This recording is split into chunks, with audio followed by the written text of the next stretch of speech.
ఓం వసుదేవసుతం దేవం కంసచాణూరమర్దనం దేవకీ పరమానందం కృష్ణం వందే జగద్గురుం. జగదేక వీరుడైనటువంటి అర్జున వారికి జగద్గురు అయినటువంటి శ్రీకృష్ణ పరమాత్మ యొక్క పాదపద్మాలకు నమస్కారాలు చేస్తూ మనము ఈ రాహుకేతువుల మార్పుల వలన జరిగేటటువంటి పరిణామాలు మనం తెలుసుకుందాం. రాహుకేతువుల మార్పు మే నెల 2025 సంవత్సరంలో మే 18 నుంచి రాహుకేతువులు మారుతున్నారు. మేన రాశిలో నుంచి కుంభరాశిలోకి రాహు మారితే మరి కేతువు మీ యొక్క కన్య నుంచి సింహరాశిలోకి మారుతున్నాడు. అసలు రాహువు ఎంత ప్రమాదకరమైనటువంటి వ్యక్తి అంటే ఇంకా శనీశ్వరుడే బెటర్ ఏమో అనిపిస్తుంది. ఎందుకంటే రాహు డైరెక్ట్ ఉన్మాదమే అన్నమాట, పిచ్చికిచ్చేస్తాడు. మరి అందువల్లనే చాలామందిని చూడండి, రాహువు అని అనగానే అష్టమ రాహు ఉంటే కనుక వాళ్ళకి పిచ్చెక్కడం ఖాయం అనమాట, మెంటల్ టెన్షన్స్. సో ఇప్పుడు ఎర్రగడ్డ మెంటల్ హాస్పిటల్లో ఉన్న వాళ్ళని, ఆగ్రా పాగలకానంలో ఉన్న వాళ్ళందరికీ కూడా అష్టమ రాహువే. అలాగే ఈ యొక్క కేతువును కనుక మనం తీసుకున్నప్పుడు మరణతుల్యమైనటువంటి ఫలితాలను ఇచ్చేస్తుంది. మరి సింహరాశిలో ఉన్నటువంటి కేతువు మరి ఈ యొక్క మకర రాశి వాళ్ళకి మనం ఎగ్జాంపుల్గా తీసుకుంటే అష్టమ కేతువు సుసైడ్ చేసుకోవాలనిపిస్తూ ఉంటుంది 10 నిమిషాలకి.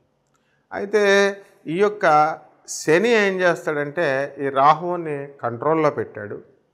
కంట్రోల్లో పెట్టి తాను ఇచ్చేటటువంటి మారకాలను కానీ, తాను ఇవ్వదలుచుకున్నటువంటి కష్టాలను కానీ రాహు ద్వారా ఇప్పిస్తాడు. అలాగే రాహు అంటే ఏంటండి, కన్ఫ్యూజన్ అన్నమాట. ఆ కన్ఫ్యూజన్ వల్ల ఎవరైతే చెప్పినా వినరు, డెసిషన్ మేకింగ్ పవర్ ఉండదు. ఇప్పుడు ఉదాహరణకి మనము అష్టమ రాహు ఉన్నవాళ్ళు లేకపోతే పంచమ రాహు ఉన్నవాళ్ళను మనం తీసుకున్నట్లయితే వాళ్ళకి అబార్షన్లు అయిపోతాయి. రెండవది మనం చెప్పిన మాట ఎట్టి పరిస్థితుల్లో వినరు. వాళ్ళతో మనం ఎన్ని సంవత్సరాలు ఉన్నా సరే టైం వేస్టే. చాలామంది భర్తలు పాపం పంచమ రాహు ఉన్న భార్యలను చేసుకుంటారు. ఇంకా మీరు ఎన్నన్నా చెప్పండి, ఎన్ని సంవత్సరాలైనా చెప్పండి, వాడు మాలరు వారు చెప్పిందే చెబుతారు. కాబట్టి అటువంటి భర్తలు శుభ్రంగా నోరు మూసుకొని కాపురాలు చేస్తారు తప్ప వాళ్ళతో వాదించినా వేస్ట్ అనమాట. అంత డేంజర్ ఈ రాహు. మరి దీన్ని ఎవరండి మరి దీన్ని సప్రెస్ చేసేది అంటే గురుగ్రహం సప్రెస్ చేస్తాడు. అంటే గురువు అంటే నాలెడ్జ్ ఎప్పుడైతే వస్తుందో, వాస్తవికత అనేటటువంటిది ఎప్పుడైతే తెలుస్తుందో అప్పుడు ఆటోమేటిక్గా కన్ఫ్యూజన్ అనేది పోద్ది. అందువల్ల లాజికల్గా చెప్పాలంటే కాబట్టి రాహువుని సప్రెస్ చేయడం కోసం మనము గురువు అనుకూలత మనము పెంచుకోవాలి. అంటే ఏంటంటే ఏదో గురుగ్రహానికి ఏదో పూజలు చేసేయడమో లేకపోతే పసుపు కుంకాలు వేసేయడమో అలా కాదు. మనకి గురువులు ఉంటారు. మీకు చిన్నప్పుడు పాఠాలు చెప్పిన గురువులు అవ్వచ్చు, లేకపోతే ఆధ్యాత్మిక గురువులు అవ్వచ్చు, జ్యోతిషము ఇవన్నీ చెప్పేటటువంటి వాళ్ళు ఎవరైతే యథార్థమైన జ్ఞానాన్ని, వాస్తవికమైనటువంటి జ్ఞానాన్ని, ట్రూత్ని, ఎగ్జాక్ట్ అబ్జల్యూట్ ట్రూత్ని ఎవరైతే అందిస్తారో అటువంటి వాళ్ళు చెప్పేటటువంటి మాటలను బట్టి మీకు ఈ రాహు సప్రెస్ అవుతాడు. అప్పుడు కన్ఫ్యూజన్ పోతుందన్నమాట. ఈ గురువు చెప్పేటటువంటి మాటలు యథాతథంగా మీరు ఫాలో అయితే సరిపోతుంది, కన్ఫ్యూజ్ అయిపోతుంది. ఈ విధంగా మనకి ఇప్పుడు ఈ రాశులు, ఈ రాహుకేతువుల మార్పుల వల్ల 12 రాశుల వారికి ఎలాంటి మార్పులు తీసుకొస్తుందో మనం ఒక్కొక్క రాశి వారిని చూద్దాం. మిథున రాశి, ఈ మిథున రాశి వారికి అందరికీ కూడా రాహుకేతువుల ప్రభావం వలన ఏ విధంగా ఉంటుందండి అంటే భాగ్యములోకి రాహుగ్రహం వస్తుంది. కాబట్టి అదృష్టము అనేటటువంటిది మీకు కలిసి రాబోతుంది. మరి మీ నాన్నగారి ఆరోగ్యం భంగం అవడానికి అవకాశాలు ఉంటాయి. అదేవిధంగా దూరపు బంధువుల యొక్క మరణము వలన మీకు ఆస్తులు కలిసి రావడానికి అవకాశాలు ఉంటాయి. అలాగే మీ సోదరులు ఎవరైతే ఉన్నారో అటువంటి వాళ్ళు డెవలప్ అవ్వడానికి అవకాశాలు ఉన్నాయి. మీ అన్నదమ్ములు వీళ్ళంతా కూడా మిమ్మల్ని దూరంగా పెట్టడము, మీతో కలవకుండా ఉండడం, ఏదో ముక్తసరిగా మాట్లాడడం అనేటటువంటివి జరుగుతాయి. మీ యొక్క ఆలోచన ప్రవృత్తి, ఒక యాటిట్యూడ్ అనేటటువంటిది ఉంటుంది. దానివలన మీరు స్వార్థంగా మరి మనుషుల్ని మీ పనులు అవ్వడం కోసం వాళ్ళకి ఏవో కాక్ అండ్ బుల్ స్టోరీస్ చెప్పేసుకొని మీ పనులు అనేటటువంటివి పూర్తి చేసుకుంటారు. ఆ తర్వాత వాళ్ళకి అవి తెలిసిపోయి మిమ్మల్ని దూరంగా పెట్టడానికి అవకాశాలు ఉంటాయన్నమాట.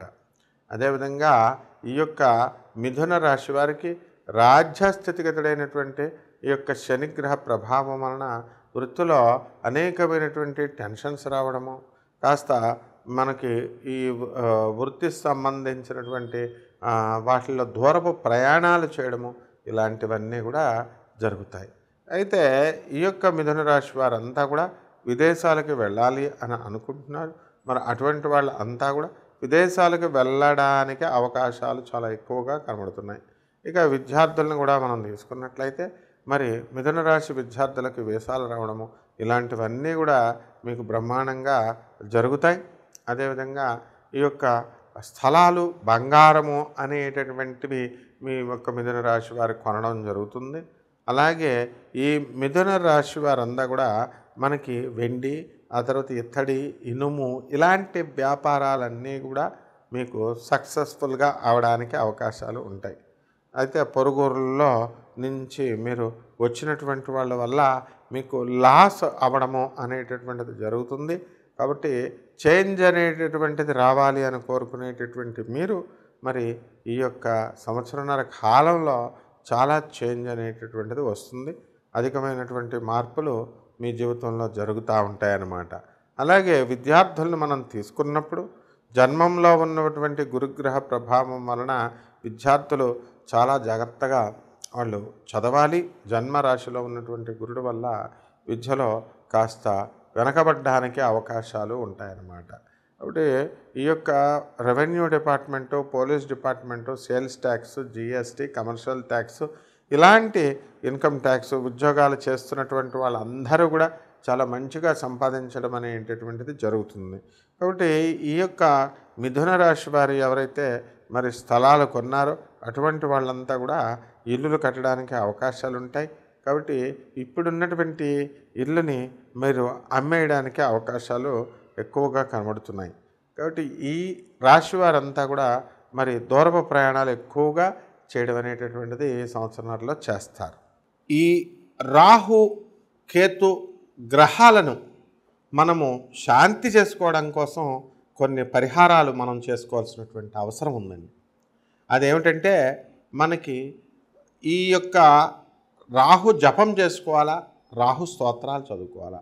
రాహుకి కిలోంపావు మినుముల్ని, తర్వాత ఆవు పేడ రంగు ఉన్నటువంటి వస్త్రాలనిచ్చి పేద బ్రాహ్మలకి మనము శనివారం నాడు ఉదయం 8 గంటలకు దానం చేసుకోవాలి. అలాగే మనకి అశ్వత్థ వృక్షం అంటే రావి వృక్షం ఉంటుంది కదండి, రావి చెట్టు, అది దేవతా వృక్షం అన్నమాట. దానికి బకెట్ నీళ్లు పోసి చక్కగా ఆ యొక్క చెట్టు చుట్టూ కూడా 108 సార్లు మనము ఓం రాహవే నమః, ఓం సింహికా గర్భసంభూతాయ నమః, ఓం రాహవే నమః అంటూ మనము ప్రదక్షిణాలు చేసుకోవాలి. 108 ప్రదక్షిణాలు మనము శనివారం నాడు చేసుకోవాలి. అలాగే దుర్గాదేవి యొక్క బెజవాడ కనకదుర్గమ్మ తల్లి యొక్క పటాన్ని తీసుకొని ఆ పైన ఒక యంత్రాన్ని కానీ లేదా అమ్మవారి పాదాల దగ్గర ఓం హ్రీం దుం దుర్గాయై నమః, ఓం హ్రీం దుం దుర్గాయై నమః అంటూ 108 సార్లు మనము అమ్మవారి యొక్క మంత్రాన్ని జపిస్తూ మనం కుంకుమ అర్చన మనం ఇంట్లో చేసుకోవాలి. ఇక పాయసాన్న ప్రియ త్వక్స్థా పశులోక భయంకరి అన్నారు. మరి ఆ పాయసానాన్ని మీరు నైవేద్యంగా పెట్టాలి. స్నిగ్ధౌజన ప్రియ అన్నారు.